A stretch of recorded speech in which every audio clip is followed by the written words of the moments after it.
I want you to look at something right now. Think of some major goal you want, or maybe it's one you're already working on and you have experienced a lot of setbacks, a lot of defeats.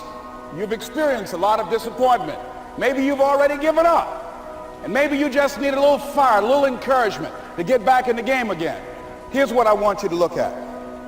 There are winners, there are losers, and there are people who have not discovered how to win. And all they need is some coaching. All they need is some help and assistance, just a little support. All they need is some insight or different strategy, a plan of action to make some adjustments that will open up the key to a whole new future for them, that will give them access to the unlimited power that they have within themselves. On a normal day, when you are very productive, think about how much you can actually get accomplished in 3 hours. If you seriously put your mind to it, you can study several chapters for that upcoming exam. You can read an entire book of about 150 pages. You can get a full workout, shower, and take your time getting dressed in 3 hours.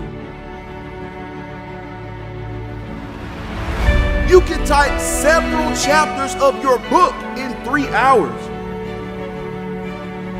What I'm saying is, you can get 3 hours closer to greatness in 3 hours. There was an article that was posted in Business Insider that said that 3 hours seems to be the sweet spot to being significantly successful. So here's the question. What are you missing out on by sleeping in? Everything. What are you giving up by sleeping in? Everything. What are you gaining by sleeping in? Nothing. What are you accomplishing by sleeping in? Nothing. I know what you're thinking. I know what you're saying to yourself. You're probably wondering, well, who wakes up early? Well, Tim Cook, the CEO of Apple, wakes up early. Bob Iger, the CEO of Disney, wakes up early. Andrea Jung, the CEO of Avon, wakes up early. Howard Schultz, the CEO of Starbucks, wakes up early. Dwayne "The Rock" Johnson wakes up early. What about you?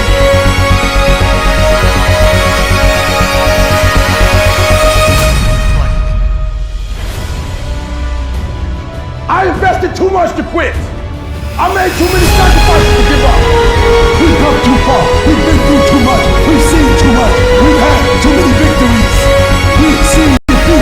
We've looked defeat in the face, and we've overcome it. We've come too far to give up now. We've come too far to be negative now. We've come too far to start overthinking now. So when life happens, I don't just sit there and cry. I buck back. I buck back. And the process is not supposed to be comfortable. So if it hurts, welcome to the big leagues. If you feel like you're under heat, praise God. If you feel like you're being pressured, praise God. But when God looks like he's pulling you back, eventually he's gonna let you go. And the farther he pulls you back, the farther he pulls you back, once he releases you, boom. The spirit of resiliency, the spirit of grit, it's in your DNA, it's in your blood.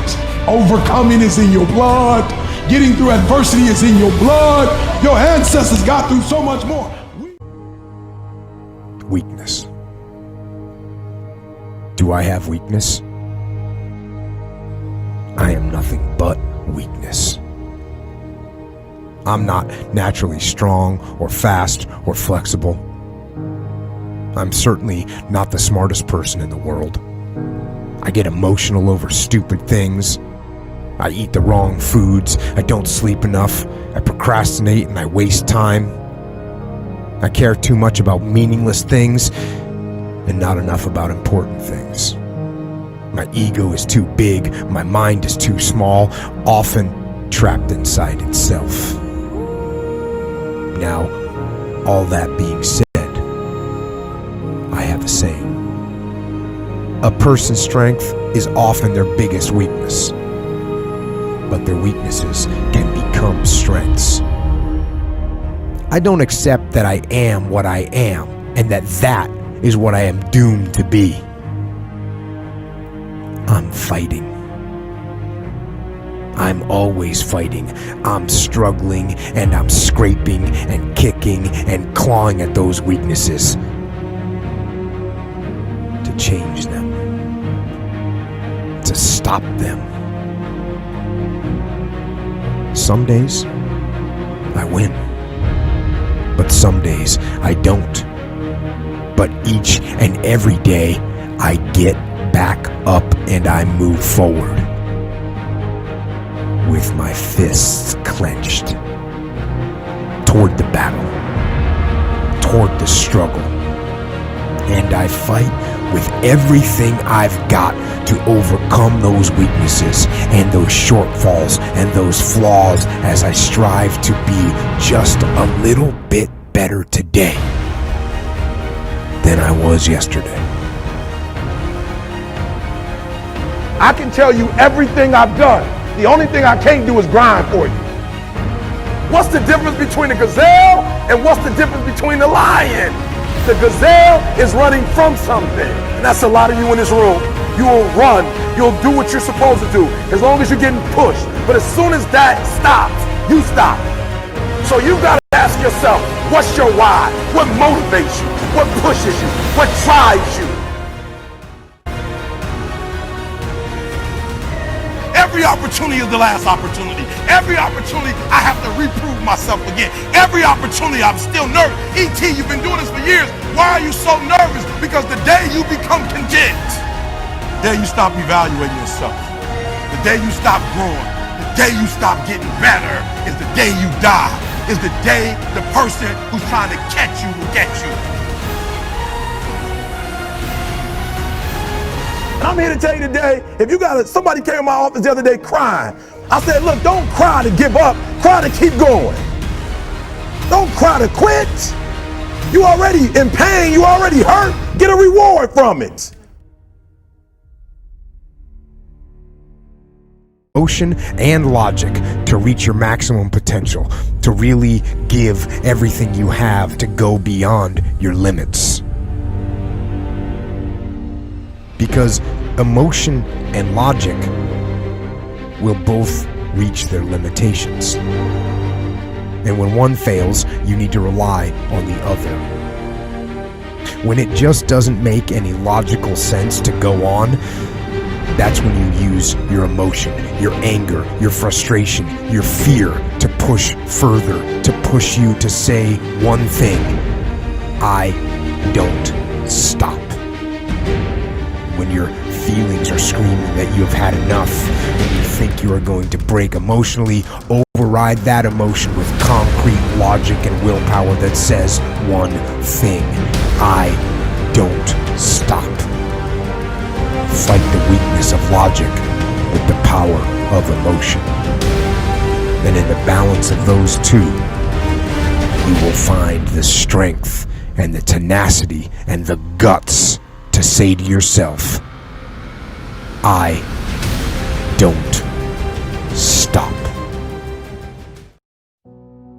The following are true stories. May 26, 2003, Aaron Ralston was hiking. A boulder fell on his right hand. He waited 4 days. Then he amputated his own arm with a pocket knife. On New Year's Eve, a woman who was bungee jumping in Zimbabwe, the cord broke. She then fell into a river and had to swim back to land in crocodile-infested waters with a broken collarbone. The most amazing part of these stories is when asked about the experience, they all smiled, shrugged, and said, I guess things could have been worse. When your day is a museum of disappointments hanging from events that were outside of your control.